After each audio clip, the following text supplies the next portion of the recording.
வணக்கம். இப்போ பார்க்க போகிற கணக்கு 7th உள்ள கணக்கு 142.5% தசமமாக மாற்றினால் என்ன கிடைக்கும் அப்படின்னு சொல்லி கேட்கப்பட்டிருக்கு. இந்த கணக்கை நம்ம எப்படி செய்ய போறோம்னு பார்ப்போம்.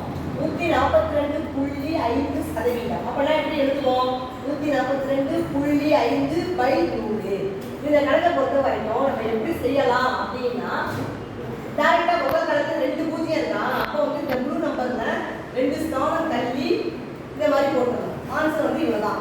2 பூஜ்ஜியம் இருக்கிறப்ப இங்கேருந்து முழு எண்களை பார்க்குறப்ப 1 2, அப்போ இந்த 2 ஸ்தானம் தள்ளி 1.425 எழுதலாம். அல்லது இன்னொரு மெத்தட் என்ன பண்ணலாம் அப்படின்னா, 142.5/100 போடுகிறோமா இன்ட்டு ஃபர்ஸ்ட் இதை வந்து என்ன செய்யலாம், முழு எண்ணா மாத்திக்கலாம்.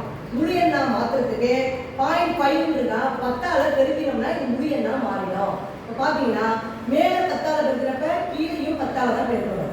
ஈக்குவல் டு இதை பெருக்கிட்டோம்னா புள்ளியை வச்சு தள்ளி வைக்கிறப்ப என்ன வந்துடும் கேட்டீங்கன்னா 1425 வந்துடும். இந்த 100ஐயும் 1000ஐயும் பெருக்கினால் 1000 வந்துடும். 100ஐயும் 10ஐயும் பெருக்கிறப்ப 1000 வந்துடும். இப்போ இதை வந்து இதை வகுக்கிறப்ப எப்படி செய்யலாம் அப்படின்னா, 3 பூஜ்ஜியம் இருக்கு பார்த்தீங்களா, அதனால இங்கேருந்து 3 ஸ்தானம் தள்ளி புள்ளி குத்தி வைக்க வேண்டியதான்.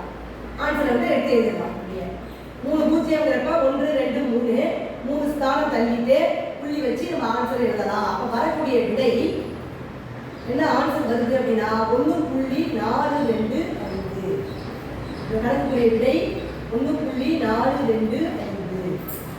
புரிஞ்சுங்களா?